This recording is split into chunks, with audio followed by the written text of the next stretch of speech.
بسم الله الرحمن الرحیم. قاعده نمبر 9 ماده نمبر 100 الاصل براءة الذمه. اصل دا ده چې ذمه به بری او فارغ وي. بل تعبیر دی کل ما اشکل وجوبه، هر هغه شی چې دغه وجوب مشکل شي چې شته کنه ثابت دی کنه دی، فالاصل براءة الذمه. وجوب په معنا د ثبوت سره مرضی. نو اصل بدایي چې ذمه به فارغ وي فيه پاغي کې. وضاحت د الفاظ یو نمبر لفظ د اصل له مخکې تیر شوی او څلورمه ماده کې الاصل بقاء مکان علی مکان کې، او من غني معنی ذکر کړی او دا ویلیو دلته تی قانون او قاعده مراد ده. براءت خپل معنی د معصومیت، د حقوقونه بری کېدل، د حقوقونه ذمه فارغېدل.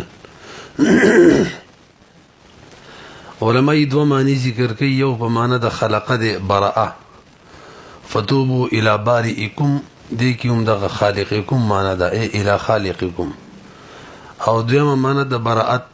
تبعد من الشیء، د یو شی نه لرې کېدل. انني براء مما تعبدون، زلری ما بری ما داغه مشرکا داغه بوتانو نه چې تاسو عبادت کوئ. او دلته هم د دویمه معنی مراد ده. یو سړي ذمه به الاصل براءة ذمه به بری وي، څه معنی د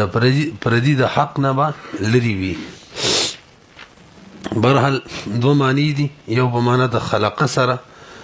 یو په معنی د تبعد من الشیء سره. دلته دویمه معنی مراد ده. به براءت په دوه قسمه ده، یو ته براءت اصلیه ویل کیږي، یو ته براءت فرعیه. براءت اصلیه دا چې او دام ځین کې کینه وې دلته قاعده کې براءت اصلیه مراد ده. براءت اصلیه دا چې انسان اصلي صفت ده چې په د ذمه د فارغي. انسان چې پیدا شي د چا په غرضنی، د چا په څو قسمه زمان نه، عمدق براءت مراد ده. او دویم براءت فرعیه ده. براءت فرعیه دا چې یو سړي باندې د چا قرضه پوری خلاصې کی، نو ذمه فارغ شي. دلته ذمه فارغه ده، خدا براءت فرعیه ده. قاعده کې براءت اصلیه مراد ده. به براءت فرعیه دې کې براءت په دوه طریقو سره راځي. مخکې مونږ ویلو یو په استعفا سره، د چا چې په حق ده، د چا چې ذمه ده هغه ته استعفا او کې حق ته وصول کی، او بل په اسقاط سره ورته معافي کی. نو براءت په دوه قسمه، براءت اصلیه دلته هم دا مراد دی، او براءت فرعیه. به براءت فرعیه په دوه قسمه، یو براءت په استعفا سره راځي او بل براءت په اسقاط سره. نو الاصل براءة الذمه. دریم لفظ پکې ذمه.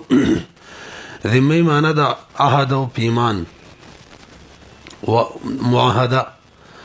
مسلمانانو په ملک چې کوم کافر اوسیږي هغه ته اهل ذمه ویل کیږي، ولې هغه عهد او پیمان کړی د دې خبرې چې موږ به د دیو د قانون یعنی د اسلامی قانون خیال ساتو. قرآن کې استعمال شوی کیف و یظهروا علیکم لا يرقبوا فیکم الا ولا ذمه.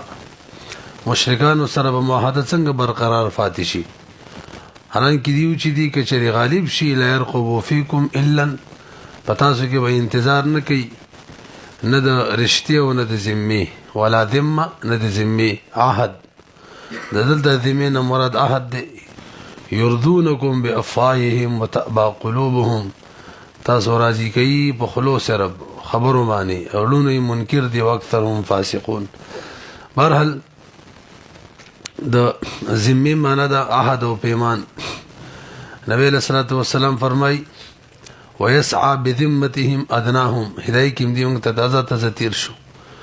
ويقال اهل الذمه لانهم ادوا الجزيه فامنوا على دمائهم واموالهم، خپل وینو په خپل اموال سره د معاهده په وجه په امن کې شي. خجی فقهای کرام چې دي هغه اصطلاحي معنی د ذمه غدا کوي، د په انسان کې یو وصف دی. د ذمه اصطلاحي معنی کوي چې ذمه د په انسان کې یو وصف دی چې دغه په وجه باندې اهل د دې جوړیږي چې په د باندې د چا څه واجب شي او د څه په بل چا واجب شي. الذمة لغة العهد شیخ احمد الزرقالی کی واصطلاحا وصف يسير الشخص به اهلا یو سره پکې اهل وګرځي لإيجاب له او عليه چې د څه ثابت او لازم شي په بل یا په د باندې څه لازم او ثابت شي. چا ذات او نفس تم ذمه ویلې ده. به بل لفظ د اهلیت نو عام علماء د اهلیت معنی هم د ذمه کړي ده. اهلیت هم دې ته ویل کېږي چې سړی صلاحیت د دې ولري چې د چا به څه واجب شي او د په چا باندې څه واجب شي. مفهوم د قاعده دا دی چې انسان کله پیدا شي موږ ول برات نه برات اصلي مراد دی نو د ذمه به فارغ وي په د باندې به څه قسمه زمان نه کڅوک په د باندې زمان داوا کوي نو هغه به باقاعده گواهانو سره ثابتي یا به اقرار کوي. نو کله غشان یو صورت مخې تراله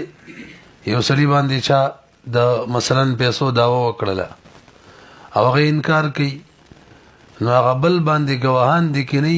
د قول بسره د قسم معتبري ځکه اصل دا د اصل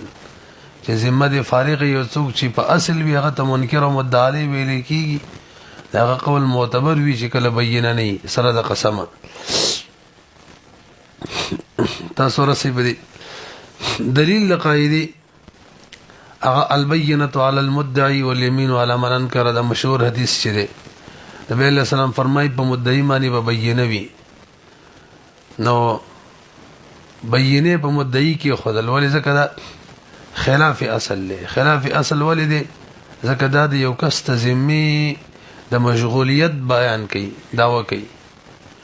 داغه په مقابله کې بل په اصل معنی دی چې هغه د براءت ذمه داوا کوي. مسله دا ده چې کله یو تنازع کې یو معامله کې دوه کسان داوی کوي مثلا زه جنزیب باندې د 0 روپو داوا کوم هغه دا داوا کوي په ما باندې د 0 روپۍ نشته نو دلته مرجح پکار دی چې زما داوا غالب کی یا دغه داوا یو مرجح پکار دی چې د چا خبره صحیح ده. نو علماء لیکلي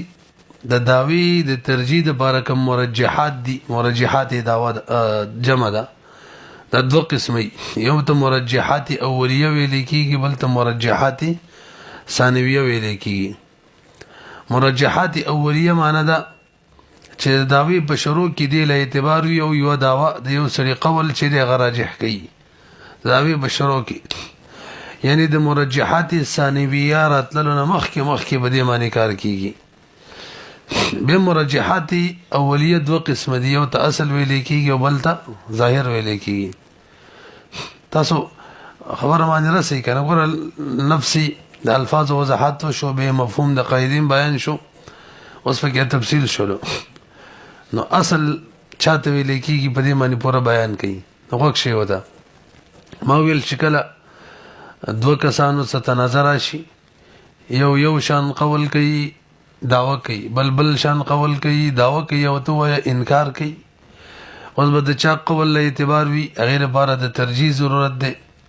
څوک چې کوم وجه نه چې ترجیح ملاویږي هغه وجه ته مرجح ویل کیږي جمع مرجحات دي. به ما ویل د مرجحات په دوه قسم دي یو اولیه دي چې دا بالکل د تنازع د جګړې په شروع کې داوی په شروع کې او دویم نمبر مرجحات ثانویه دي چې دا اخیره کې به راځي د حاجت رستو راځي او د دینه مخکې غول والی. به مرجحات اولی چې دي دا دوه قسم دي یو ته اصل ویل کیږي او بل ته ظاهر ویل کیږي. اصل څه دوی هغه مخکې منګه څلورمه قاعده کې ویلو نو مرجحات اولی کې اول نمبر اصل له معنی دا چې کله په دې مدعی یا مدعا علیه کې د دې دوه خلکو په اقوالو کې د کم قول اصل موافقهم دغه قول له اعتبار وي د مرجحات اولی دي. اصل چې د چا ملګرتیا کوله او مقب منکر مدعا علیه جوړیږي ابل باندې ببینه کني د قول بسره د قسمه معتبر وي. لکه علامه کسانی لیکلي العصمه اصل فی النفوس نفوسو کې عصمت چره بری او ذمه کېدل لا اصل دی والسقوط بعارض المسقط دا اصل بکله ساقطي کې چرته مسقط راشي مسقط دا اصل لري کې البا مثلا یو مسقط دا چې گواهان راشي او اقرار وکي یا گواهان گواهی وکي چې د پلانکی ذمه مشغوله ده د پلانکی په زور روپو باندې فالقول من يشهد له الاصل نو قول براغه چا معتبر وي اصل چې چا مرګرته کوي تاسو راسي کنه به شیخ مصطفی الزرقاء دا اصل تعریف کړی دی هو الحاله العامه التي هي مثابه هي بمثابه قانون دمخ کې مولوی له بهرحال حالت چې دی اصل چې دی د حالت عامه ویل کیږي هغه حالت ته چې هغه د قانون موافق وي د قاعده موافق وي دا خو اصل شلو به علماء ګڼ اصول ذکر کړي باغی کې مشهور دادی لکه وس الاصل براءه الذمه څنګه چې د ومه ماده کې یو اصل داد چې ذمه د سړی با فارغ وي دویم اصل چې الیقین لا یزول بشک دا مشهور اصل له چې د دوه کسانو جګړه راشي دا کم فریق چې مدعی د یقین وي یقین د شامل کرتے کې غلبه ترجیح وي یا بده سی وایا چې د کوم فریق داوا یقیني وي او غلبه ترجیح وي دریم نمبر الاصل بقاء ما كان على ما كان دا مصلره ماده کې ویلو اصل دا چې یو شی دی وسنګو ماضی کې به ما غشان وي دا دویم قسمو یا ماضی کې چې څنګه وس به ما غشان وي مخکې وب پاکي وي وس به پاکي د استصحاب الحال چې کوم مسله څلورم الاصل اضافه الحادث الى اقرب اوقاته دا مسله نه ماده کې روان دي اصل دا چې کله د دوه کسانو څخه جګړه راشي یو وی چې واقعا پلانکی زمانه کې شوی دا بل وی پلانکی زمانه کې نو کم کس چې د قریبي د دغه واقعي د وجود په قریبي زمانه کې قایل وي هغه قول به اعتبار وي دا اصل له هم دغه شان پنځم نمبر یو فریق د یو شی د قدیم داوا کوي بل فریق د یو شی د حادث داوا کوي نو کمل کې خاص هو ملک خاص خبره نو قول قدیم ولا به اعتبار یو کا ملک عام نو به د حادث ولا لا شپږم نمبر الاصل فی الكلام الحقیقه اصل په کلام کې حقیقت دی یو فریق د حقیقی معنی دا وکي بل مجازی نو حقیقی معنی والا قول با معتبر وی مثلا ما غب منکر او مدعی جوړیږي اوم نمبر الاصل فی الصفات العارضه العدم والصفات الوجوديه الوجود دا تمام مادر روانه ده اصل په صفات عارضه کی عدم دی نو دواړو فریقینو کې چې په صفات عارضه کې چا د عدم خبره کول هغه منکر او مدعی وی دا قول به اعتبار وي او په صفات وجودیه کې اصل وجود دی هغه کې چې چا د وجود دوا کول دا قول به اعتبار وي صفات عارضه چې په اصل خلق صفات عارضه غ صفات ته ویل کېږي چې په اصل خلقت کې نه لکه قرض په چا باندې راتلل او صفات وجودیه چې په اصلي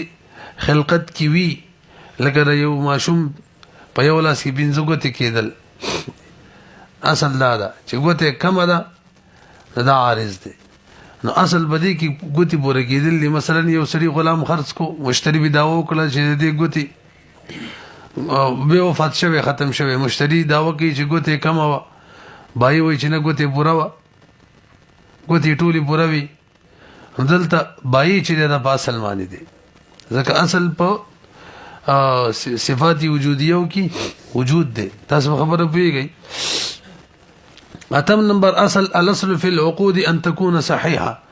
دا وسبره چې کوم اصلونه تیر شته خو مادو کې منګوي دي دا یو لګ نه وېشو نو اصل په عقود کې دا دي چې عقد دي صحیح وي سمانه دو فریقین دي بای کړي دا یو د بای صحیح دا وکي او بل د بای فاسد دعوه کوي نو اصل په وقود کې کم یو وخت دی صحیح دی نو څوک چې صحیح دعوه کوي هغه غیر به اعتبار وي. نهم نمبر الاصل فی البیع ان یکون باتا قطعیا اصل په بای کې دا چې د بای به بات وی بات قطعی بای به وي موږ چې ته صحیح او معتبر بای وایو. نو دوه کسانو لنجه دا یو وی چې بای بالوفا ده او بل وی چې نه بای قطعی او بای بات ده نو منکر او معتبر قول به چاوي څوک چې د بای بات خبره کوي. تاسو ویږي بای بالوفا به ان شاء الله را لراشي هغه دا چې بای او مشتری خپل منځ کې خبر رضا سره معاهده داسې وکي بای مشتری ته وي دا مثلا دا موبایل پتا طالب 1000 روپۍ درکوم او تا سره دي استعمالوي چې کله ما 1000 روپۍ پیدا کړلې واپس پیدا کوم موبایل به واپس راکې دې د بای بل وفا ویل کې نو اصل بای چې نه بای بات ده نو د دوه کسانو دغه شالنجراله یو د داوه د بات کې قطعي بای او بل وفا نو کوم ویل به اعتبار وي قطعي بای وال. لسم صلى الاصل في الوكالة والعارية الخصوص وفي المضاربة والشركة العموم. نعم صلى چې په وکالت او عاریه کې خصوص او په مضاربت او شرکت کې عموم دي. موږ قدرت کې ویل استاد ذهن کې وایي کنه موږ تازه هدايه کې ویل مضاربت او عاریه په باب کې نو وکالت کې عاریه کې خصوص اصل له سمانه زدا جانزیب وکیل جوړ کم مال کپڑا مال سوال پیسې ولا ورکم وکیل بشرای جوړ کم به د زوی چې ما وکیل جوړ کړی په خاص شي کې چا کپڑا د کپڑا را لواله او دا داو کې چې نه تاسو عمومي وکیل جوړ کړی ما نو اصل په وکالت کې څوک دی خصوص دی نو قول بزما د موکل معتبر وي ونه رسیدلې د شان عاریت کې د معنی او شی باریه واخستلو نو اصل باری کې خصوص دی چې بده معنی به صرف ته ګرځي سواری ده دا کپڑی دي صرف ته به استعمالي دا موږ هدايه کې سبق دی تازه او هغه د عموم داوا کوي چې نه د هر چا د ګرځېدو اجازه دی را کړي دا کپڑی چې څوک یې استعمالي اجازه دی را کړي نو اصل باریت کوم څه دی خصوص دی ناغه معنی گواهان دي کې نه قول به معیر معتبر وي او اصل به مضاربت او په شرکت کې عموم دی.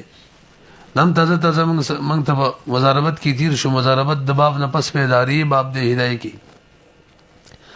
نو مضاربت کې او په شرکت کې اصل عموم دی. زه جانزیب له مضاربت باندې پیسې ورکم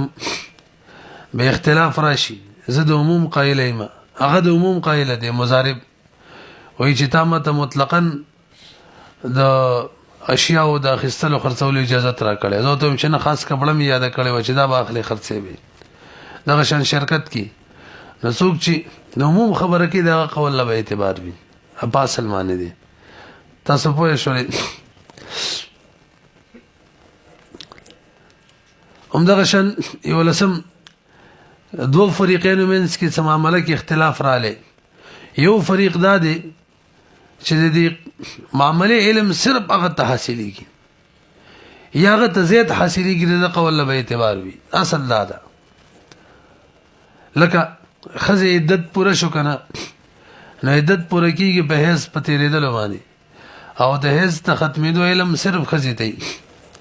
نو کوم مدته دومره تیر شي وی چلته د درې هیزو او د عدت د ختمېدلو امکان وي او خزه وې عدت می تیر دی خاون وې نه دی تیر دلته به د خزي قول له اعتبار وي ځکه دې بدی کې علم صرف خزي ته او یا یو فریق په کې داسې دی چې دا علم د دویم په مقابله کې زیات وي لکه زه جانزیب له روپۍ ورکم دا ماته وایي چې دا دی ګفټ او هبه را کړی زه ته هم چې نه قرض مې درکړي نو څوک چې روپۍ بل له ورکوي مملک دی بل مالک جوړوي هغه ته د حیثیت پته چې به کوم حیثیت یې ورکوم زیات علم هغه ته دی وجه فقها وایي د مملک قول به اعتبار وي په مقابله د مالک کې کوم چې مالک جوړ شوی. دولسم الاصل هو الجد في البيع الاستهزاء اصل دا چې بای کې با بای عام بای وي چې کوم باندې احکام جاری کی استهزاء بنوي نو ګره دوه کسانو خپل منځ کې لانجه شول یو د بای د سنجیدګۍ داوا کوي جد او بل د استهزاء د غب د چا قول له به اعتبار وي جد دا ټول اصول تقریبا 12 شو لري الله سم الاصل فی مطلق شرکت التنصیف مطلق شرکت کې اصل دا چې بس نفع دینی منی مې نو دوړو کې یو د نسب د نفع داوا کوي یو پکې د سلسان او د سلس کوي وای چې سلسان زما دي او سلس تا دي نو پاغه باندې ګواهان دي کې نه ګواهان ورسره نه دي بل قول معتبر وي څوک چې د نسب کوي ځکه اصل دا ده د پاسل ولال دي څوک چې بسل وي منکر او مدعی قول معتبر وي سره د قسمه تاسو وایي شولې دا خبره ټولې د چاوي د اصل وي دویم شی د ظاهر منګ ویلیو په مرجحات اولیو کې یو اصل له منګ به ترجیح په دې معنی ورکو د ټول مثالونو کې مو ویلا او مرجحات اولیو کې دویم نمبر ظاهر د ترجیح ورکو ظاهر باندې ظاهر چاته ویل کېږي هو الحاله القائمه التي تدل على امر من الامور دا یو حالت دی یو حالت قائمه دی یو موجوده حالت دی چې په د امور نه په یو امر باندې دلالت کوي د دوه کسانو لنجه ده نو که یو کې د حالت موجود و چې د هغه د رای تایید کولو سما خبر راجح وي خجی تاسو په دې خبره پوه شئ د دې ظاهر په مطلب چې کله دوه کسانو لنجه وي د دوه کسانو په حالت کې بغور وشي نو حالت ظاهر چې د کوم فریق ملګرتیا کوله تایید کوله هغه غیله ترجیح وي به د ظاهر دوه قسم دي یو ته ظاهر ضعیف ویل کیږي او بل ته ظاهر قوي ویل کیږي دا ځین کې کینو اندې اهمه خبرې دي یو ظاهر ضعیف ته او بل ظاهر قوي دي ظاهر ضعیف چاته ویل کیږي هغه ظاهري حالت ته چې د یقین درجه ته نه رسیدلې یعنی دا غي خلاف کې احتمال راشي نو احتمال پر خودل کیږي نه دا غي په وجه باندې یو احتمال هم نه پر خودل کیږي هغه ظاهري حالت چې د یقین درجه ته نه رسیدلې دا غي په وجه باندې ته احتمال هم نه پر خودل کیږي دي ظاهر ته ویل کیږي ظاهري ضعیف دیم ظاهري قوي دي دا ظاهر ته ویل کیږي چې د یقین درجه ته رسیدلې او داغه په وجه باندې تش احتمالات چې د پر خودل کیږي رسي وزارت را روان دي اوس مسله ده چې د ظاهر ضعیف دوه قسم دي یو ته تحکیم الحال وي ایو ته استیناس بالحال وي ظاهر ضعیف څو قسم دي دوه ظاهري تحکیم الحال او بل استیناس بالحال تحکیم الحال استصحاب معکوس ته مخکې تر شوی حال کې یو شی څنګه دی ماضی کې به هم دغه شان وي مخکې ویلو کنه دې لپاره مثال لکه زما د کور وبدي جانزیب په پټي باندې تیریږي نظم چې دا د قدیم زمانه نه دي هغه وی چې نه عارضی دي فلحال جاری شوی قاضي سے بندې کا نو حکم دار چې فلحال به وګوري فلحال جاری دي کنه نه که حال کې جاری وي مونږ به وایي چې زمانه ماضی کې جاری وي څوک چې وي د مخ کې نه جاری دا قول به اعتبار شي او که فلحال بند وي نه وي جاری نو بس حادثه به وګڼل شي پردیس مکه کې وبر روانې دي بندې بشي نو مونږ دې د څلو ویلو تحکیم الحال استحقاق استصحابي مقلوب او معکوس ورته ویلو دا د ظاهر ضعیف قسم دی یو به د ظاهر یو دویم قسم د ظاهر ضعیف دویم قسم هغه استیناس بالحال له چې موجوده کوم حالت دی هم باغی اعتماد وشي او دغه بوجه فیصله وشي موجوده حالت من اعتماد کول دغه بوجه فیصله کول لکه یو سری زما د جنزیب دی کتاب مالي لانجه شوله زما دی دا وی زما دی نو گواهان د چا سره نشته نو فقها وی د چا په قبضه کې دی دغه قبضه کې مپات شي دا قبضه چې د تویل کېږي ظاهري ضعیف استیناس بالحال همدغه شان دیوار دی دیوال له زما د منځ کې اختلاف دی دا وی زما دی زویم زما دی خو فی الحال زما په تصرف کې دی مثلا هغه باندې زما آبادی قائمه ده دغه دیوال باندې نو استیناس بالحال چې دی ظاهری ضعیف چې دی غزما مرګرته کوي د چا په تصرف کې دی غوان نشته هغه په حق کې به فیصله کوي همدغه شان موږ مسله ویلی و مثلا د مہر په مقدار کې د خزې او د خاوند اختلاف راشي نو مہر مثل لره اعتبار ورکو غواهان چا سره نو مہر مثل چې د چا مرګرتیا کوله هغه قول به معتبر وي که د خزې کوله که د سړي کوله او که په منځ کې ونو ډایرک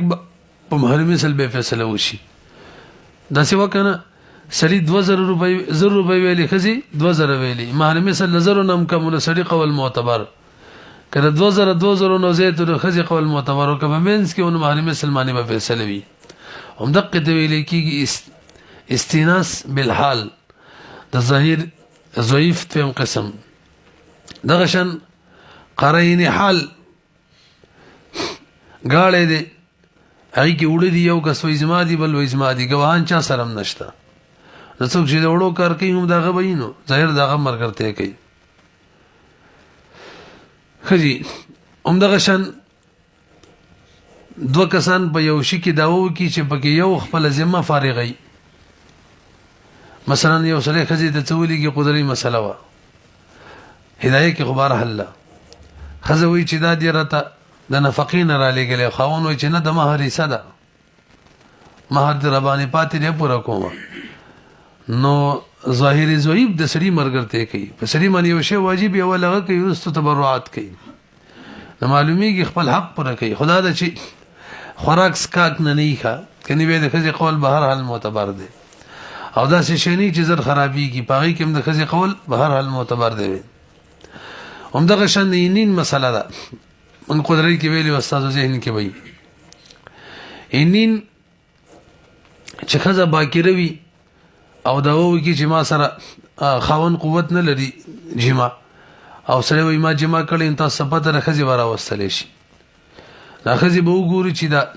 خزه سیبه ده که باکره ده لکه خزو ویل خزه باکره ده نو ظاهر حال چې دی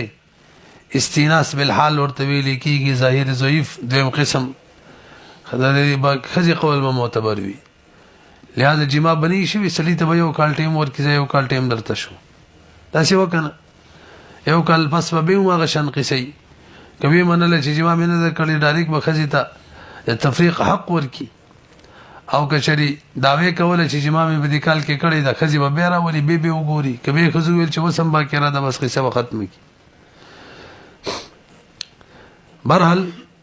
ما ویل ظاهري ضعیف د دې څو قسمه شو دوا یو استصحاب الحال معکوس چې دی او مقلوب او دیم استیناس بالحال او بل ظاهري قوي ظاهر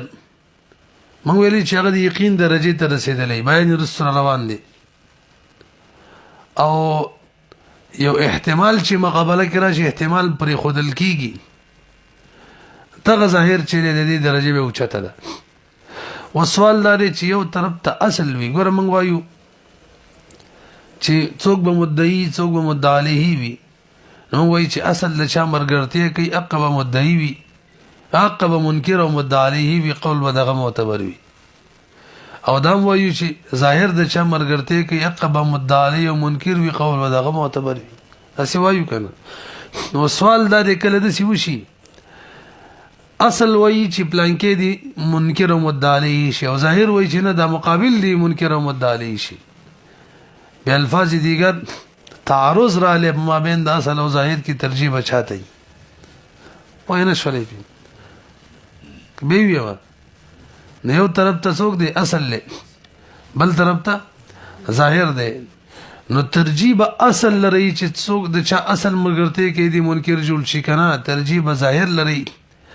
چې د چا ظاهر مرګرته کې ادي منکر جوړ شي نو مسله دا ده چې په دغه شان تعارض کې به ترجیح چی دا به ظاهر لري اصل لرنه او وجه دا ده چې ظاهر چې دا یو امر عارض وي او من قاعده ویلی و چې اصل یو شی په خپل اصل باندې ترغی قائم وي چې امر عارض نه راغلی چې امر عارض راغلی بس به د خپل اصل نه اوړي مسله باندې پوه شولې یو طرف ته ظاهر دی بل طرف ته اصل له ترجیح بچالي ظاهر لئی ولی بظاهر لئی ځکه من اصل کې قاعده دا سی ویلی و چې اصل له ټیک ده خو ترڅو چې په مقابله کې امر عارض نه راغلی او ظاهر امر عارض دی کنه نو چې امر عارض مقابله کې راځي بس به ظاهر له ترجیح وي ظاهر با راجح وي لکه مسله دا رزب جنزب داو کوم تمام نظم 100 روپۍ دي نو الاصل براءة الذمه اصل دا چې دغه ذمه دي فارغي نو ما باندې گواهان پکار دي گواهان نشته بس دغه قول به معتبر غلبه فیصله کی سره د قسمه دا څه ده کنه خو کو څنګه ته قسم ورکول شو او قسم نه انکار وکړلو ګوره په خبره باندې ځان پوهه کی ما باغه باندې د ضرور فو دا وکړی دا ما سره گواهان نشته نو الاصل براءة الذمه دا وم ماده دا وم اصل وی چې داغه قول سره د یمین معتبر شي داغه داوی لري ترجیح شي خو سره د قسمه اوس کغه قسم ورکول شو قسم نه انکار وکړلو نو ظاهر دا دی چې پیسې بشتا اصل دا دی چې ذمه فارغه ده ترجیح بچالي ظاهر لدا چې قسم نه انکار وکړو اگر چې د امام سے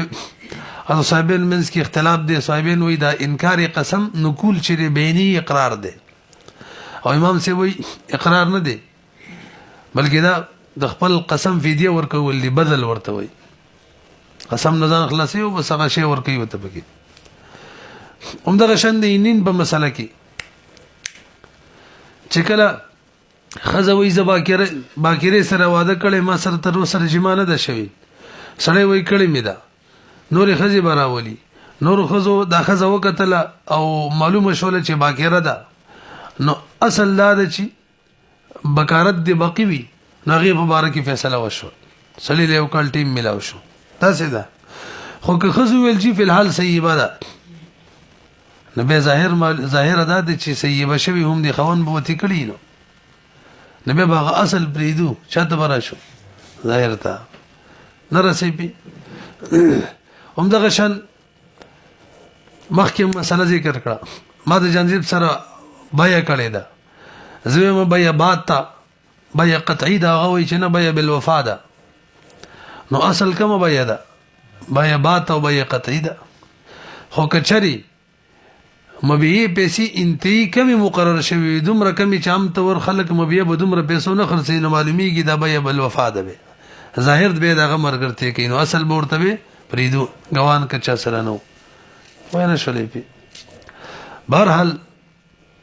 ظاهر په دوه قسمه ضعیف او قوي ظاهر ضعیف په دوه قسمه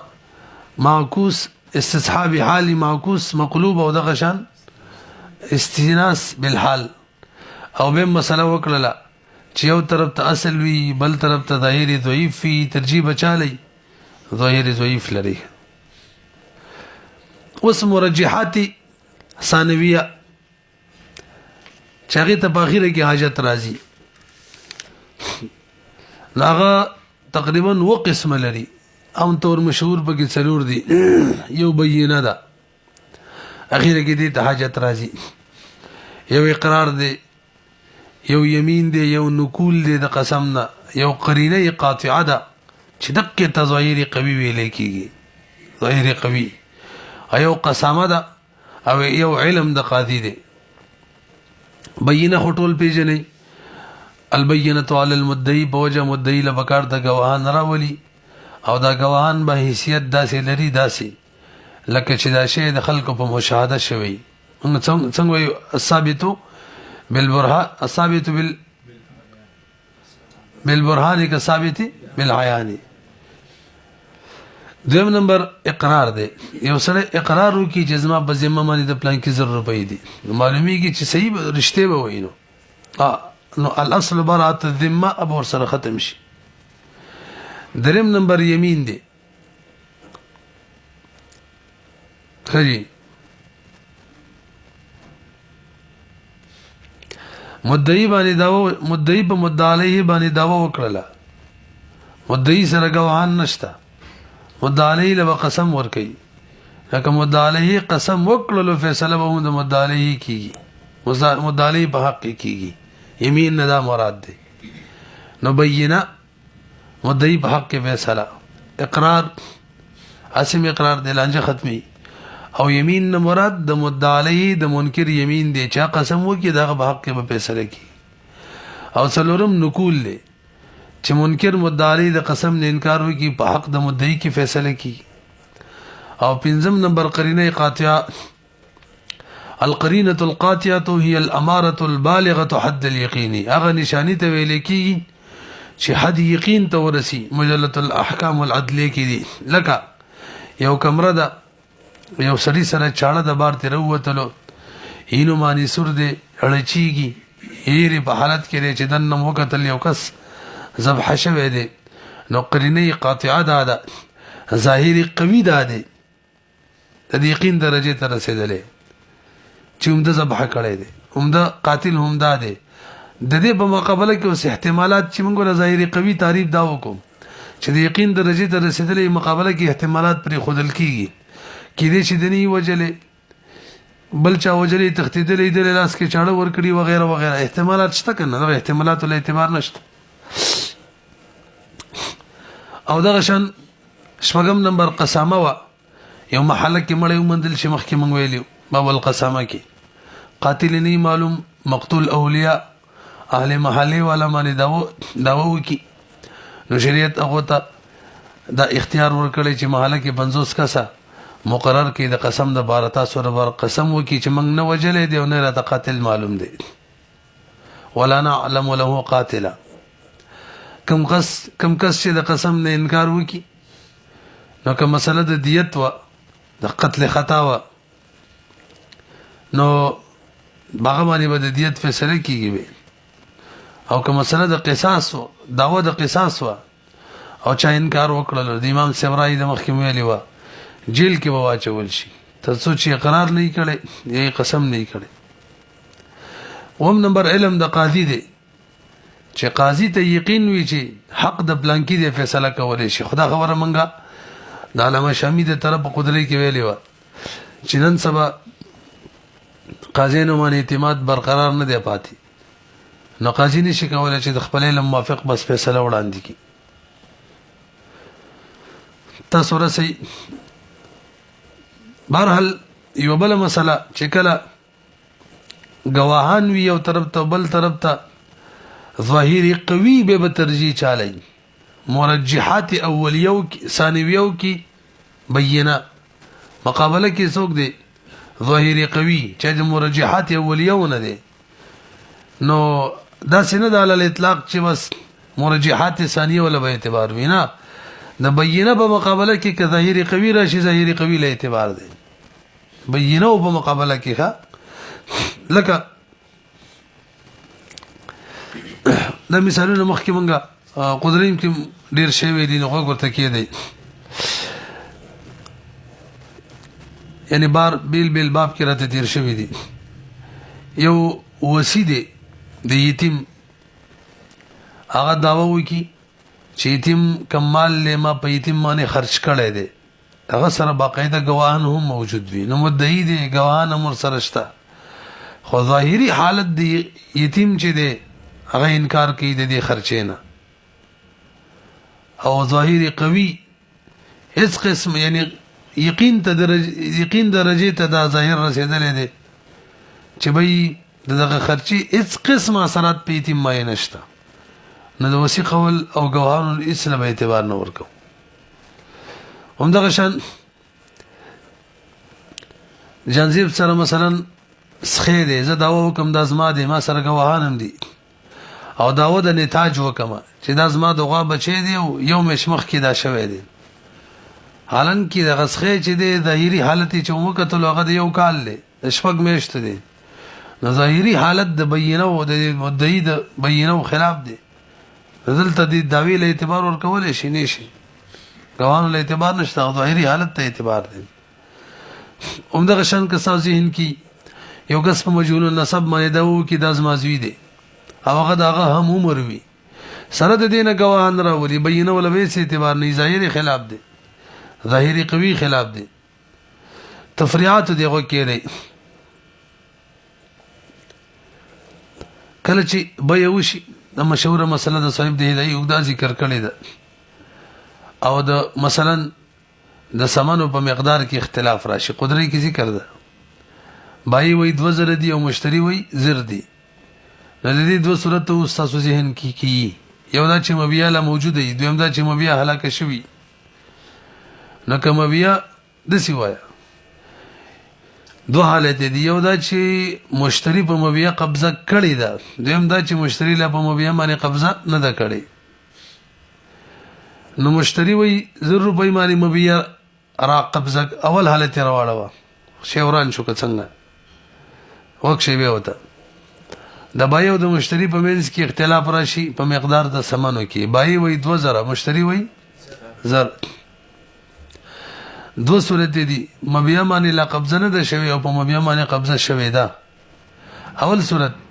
مبیا باندې لا قبضه نه ده شوی دلته حکم دا دی چې تحالف بيدواله وقسمونه کوي هر یو مدعی دی هر یو مدعی علیه دی بای مدعی دی زیادت داوا کوي د 2000 پدې کې مشتری چې دا منکر او مدعی علیه دی ځکه زر منی د زرو نزیتو کې د خپل ذمه نه فراغت داوا کوي الاصل برات الذمه تاسو راځي نه بدمانه قسم دی او ورسره مدعی مشتری مدعیم دی داوا کوي چې 0 روپو باندې مبیا را کوا زما حق دی او بای منکر دی د مبیا د ورکول په 0 روپو باندې یعنی ستا مبیا دی ما سره وی دینه منکر دی داغه د حق د مشتری د حق نه د برات داوا کوي الله صلی برات ذمه ندی صورت کې مونږ ویلو تحالفا به دوه وقسمونه کوي او که مشتری مبیا قبضه کړي باقاعده هغه نه بس اختلاف په مقدار د سمنو کې راشي مشتری وای 0 روپۍ وی بای وای 2000 دلته مدعی صرف او صرف بای دی بای د زیت روپو داوا کوي مشتری د غزيتي روپو د زرو د زیتیو انکار کوي د برات ذمه خبره کوي نو قسم به صرف او صرف پچای مشتری مانی قول به مشتری معتبر دي سی وای څنګه مسله بده کې الاصل برات ذمه اصل برات ذمه د بای له پکار د جګوهان را ولیکنی مشتری قول وسره د قسم معتبري خجی دی جنزیب مانه څه شي غصب کړلو به هلاک شو زما او د ترمنځ د غاصب او مقسوم منه ترمنځ په قیمت د هلاک شو د شي کې اختلاف رااله دا وې 0 روپو زم 2000 نو د غاصب قول له اعتبار وي جنزیب قول له ولی ځکه هغه الاصل برات الذمه هغه د زرونه زیتو پیسو د برات خبره کوي نو ما سره کې غوانو ټیک ته کني دا قول له اعتبار همدغه شندریم مثال ما جنزیب له 0 روپۍ ما جنزیب له قرضه ور کړی دا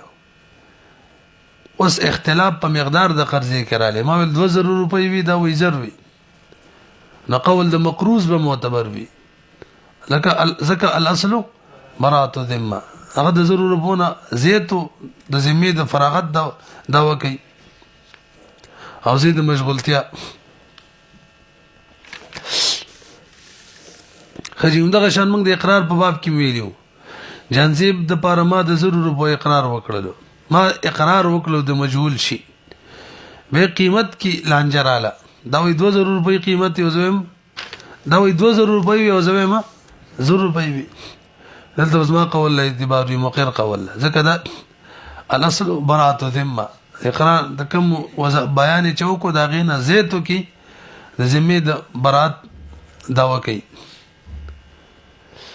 همدغه شان وکالت مسله ده ما جنزیب له 0 روپۍ ورکړي په دې معنی مال کتاب والا کتاب واخستو هلاک شو تاسو پته را چې کتاب له وکیل نه قبضه کړي مبیا له وکیل نه قبضه کړي هلاک شي نو تاوان خو به او ما چانه چخسته هم پاغه دي وکیل به پر روپۍ ورکي یا مبیا راوړي موکل له او کچری وکیل قبضه وکړله به بیا باندې د وکیل سره قبضه امانت وي نو کبه هلاکه شي به توان نشته مسله معلومه ده نظر کې وایم چې وای